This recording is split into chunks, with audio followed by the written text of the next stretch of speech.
Hello friends, Radhe Radhe, जय श्री कृष्णा। कैसे हैं आप सब? आई होप आप सब अच्छे होंगे, स्वस्थ होंगे। तो आज इस वीडियो में मैं आप सबको बताने वाली हूँ कि प्रदोष व्रत किस दिन रखा जाएगा। तो ज्येष्ठ मास के जो कृष्ण पक्ष में प्रदोष व्रत आता है वो किस दिन रखा जाएगा। तो इस पूजा विधि क्या है, पूजा अर्चना कैसे करना है, त्रयोदशी तिथि का समय क्या है, तो इस वीडियो में मैं आप सबको सारी जानकारी देने वाली हूँ। तो अधिक जानकारी के लिए आप लोग अंत तक बने रहिएगा, यानी पूरे वीडियो को आप लोग ध्यान से सुनिएगा। तो प्रदोष व्रत भगवान शिव को समर्पित होता है। इस दिन भगवान शिव और माता पार्वती, गणेश भगवान की विशेष पूजा अर्चना करनी चाहिए। प्रदोष व्रत करने से भगवान शिव प्रसन्न होते हैं, शीघ्र प्रसन्न होते हैं और अपने भक्तों के सभी कष्टों को दूर करते हैं और उनकी सभी मनोकामनाओं को शीघ्र ही पूरा करते हैं।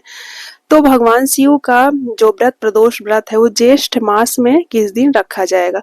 तो ज्येष्ठ मास जो है चल रहा है, ज्येष्ठ मास 13 मई से ही लग गया है।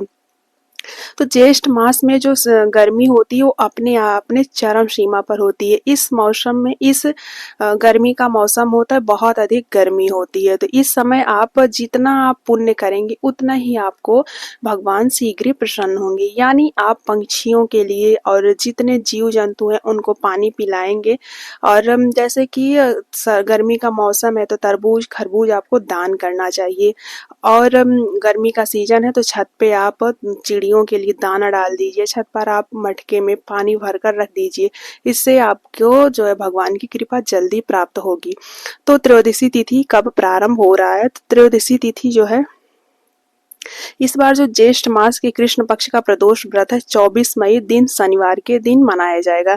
त्रयोदशी तिथि जो है स्टार्ट होगी 24 मई शाम को 7:23 पर लगेगी और समापन होगा 25 मई को शाम 3:54 पर। और प्रदोष व्रत उसी दिन किया जाता है जब हमें त्रयोदशी तिथि शाम को मिलता है। तो त्रयोदशी तिथि जो है 24 मई शाम को है, इसलिए 24 मई को प्रदोष काल रखा जाएगा और शनिवार के दिन पड़ने के कारण यह शनि प्रदोष कहलाएगा। तो इस दिन आप विशेष पूजा अर्चना करिए और शाम के समय पूजा अर्चना विशेष महत्व होता है प्रदोष काल में। तो प्रदोष काल का जो समय है 6:25 से 7:50 पर, वो 24 मई को पूजा का समय है। अगर आप पूजा करें तो 7:23 के बाद 7:50 के मध्य में पूजा करें तो बहुत ही अच्छा यानी शुभ माना जाएगा। तो आइए जानते हैं कि प्रदोष काल में भगवान शिव के साथ माता पार्वती की पूजा अर्चना कैसे करना चाहिए। तो प्रदोष काल में जो संध्या के समय जो होता है पूजा का विशेष महत्व होता है, लेकिन अगर आप सुबह भी पूजा एक बार कर लेंगे, शाम को भी पूजा कर लेंगे तो बहुत ही जल्दी भगवान शिव की कृपा मिलती है। तो सबसे पहले सुबह उठ जाइए और दैनिक कार्यों से निवृत्त होकर ब्रह्म मुहूर्त में उठकर स्नान करिए। स्नान वाले जल में थोड़ा सा गंगा जल मिलाकर नहाते हुए हर हर महादेव बोलिए और स्नान करने के बाद आप मंदिर में आ जाइए। अगर आपके घर में भगवान शिव माता पार्वती की विग्रह है तो उन्हें इस दिन पंचामृत से स्नान कराइए, और नहीं है तो घर में अगर शिवलिंग है तो उन्हें पंचामृत से जरूर इस दिन स्नान कराना चाहिए। और घर में अगर शिवलिंग नहीं है तो आप शिवालय चले जाइए। और शनिवार का दिन है तो शनिवार के दिन पीपल के पेड़ की विशेष पूजा अर्चना करनी चाहिए। तो आप मंदिर चले जाइए शिवालय और पीपल के पेड़ में 1 लोटा जल डाल दीजिए। शनिवार भी है तो इससे शनि दोष दूर होगा। ब्रह्म मुहूर्त में या फिर शाम को भी ये आप काम कर सकते हैं। तो पीपल के पेड़ में 1 लोटा जल डाल दीजिए, काला तिल डालकर। और उसके बाद शिवालय में जाकर भगवान शिव को सबसे पहले सादे पानी से स्नान कराइए। उसके बाद पंचामृत से स्नान कराइए। पंचामृत में दूध, दही, शहद, गंगाजल, घी, चीनी मिलाकर पंचामृत बनता है। तो पंचामृत से आप भगवान शिव का अभिषेक करिए। उसके बाद फिर जल से अभिषेक करिए। फिर जो है सफेद पुष्प, इस दिन भगवान शिव को सफेद पुष्प अर्पित किया जाता है, सफेद पुष्प चढ़ाइए। उसके बाद भस्म भगवान को अर्पित कीजिए। सबसे पहले गणेश भगवान को जल चढ़ाया जाता है। गणेश भगवान को जल चढ़ाकर भगवान शिव को जल चढ़ाया जाता है। उसके बाद जो ऊपर कलश रहता है, कलश में भी थोड़ा सा जल डाल दिया जाता है। नंदी के ऊपर थोड़ा सा आप जल चढ़ा दीजिए। पहले आप सादे जल से हम स्नान कराइएगा, फिर पंचामृत से, फिर सादे जल से स्नान करा के पुष्प चढ़ा दीजिएगा, फिर उसके बाद भस्म लगा दीजिएगा। भगवान शिव के साथ माता पार्वती की विशेष पूजा अर्चना करना चाहिए। हमारे भगवान शिव अगर पंचामृत नहीं है तो हमारे भगवान शिव बहुत ही भोले हैं। उन्हें एक लोटा जल समर्पित कर देंगे तब भी हमारे भगवान और माता पार्वती शीघ्र ही प्रसन्न हो जाएंगी।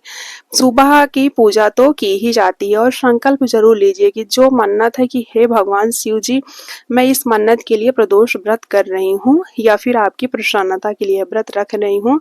मेरे व्रत में जो भूल चूक हो जाए उसे माफ कर दीजिए। अगर फलाहार करके व्रत रख रहे हैं तो वो भी बोलिए, और जहाँ से व्रत रख रहे हैं जैसे बोलिए ओम नमः शिवाय, ओम नमः शिवाय, ओम नमः शिवाय।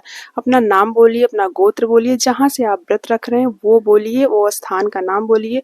जैसे व्रत रख रहे हैं जो मन्नत है वो बोलिए कि भगवान शिव जी हमारी मन्नत है, मैं व्रत रख रही हूँ, मेरे व्रत में जो भूल चूक हो जाए उसे माफ कर दीजिएगा और मेरे व्रत को, मनोकामना को पूर्ण करके मेरे व्रत को सफल बनाइए। ऐसे कहकर संकल्प लीजिए। बिना संकल्प के व्रत अधूरा होता है। तो हमारे भगवान शिव बहुत शीघ्र ही प्रसन्न हो जाते हैं। कहते हैं भगवान शिव बहुत ही भोले, एक लोटा जल से ही शीघ्र ही प्रसन्न हो जाते हैं।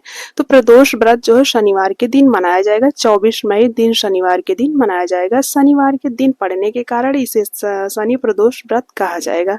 तो त्रयोदशी तिथि यानी पूजा का समय होगा 7:23 से 24 मई को 7:50 पर। आप इस समय पूजा अर्चना कर लीजिए। संध्या का समय प्रदोष काल में विशेष शुभ माना जाता है। प्रदोष काल का जो पूजन होता है वो त्रयोदशी तिथि में ही किया जाता है। व्रत भी शाम को जिस दिन त्रयोदशी तिथि मिलती है उसी दिन व्रत भी रखा जाता है। तो कोई संशय नहीं, आपको व्रत 24 मई दिन शनिवार को ही रखना है। तो आप लोग व्रत रखिए। भगवान शिव और शिव जी के साथ माता पार्वती और गणेश भगवान की विशेष पूजा अर्चना करिए। हमारे भगवान शिव शीघ्र ही प्रसन्न हो जाएंगे और अपने भक्तों की सभी मनोकामनाएं अवश्य ही पूरा करेंगे। तो आप सभी को मेरी तरफ से आने वाला ज्येष्ठ मास की कृष्ण पक्ष का प्रदोष की अनंत और अनंत शुभकामनाएं। हर हर महादेव।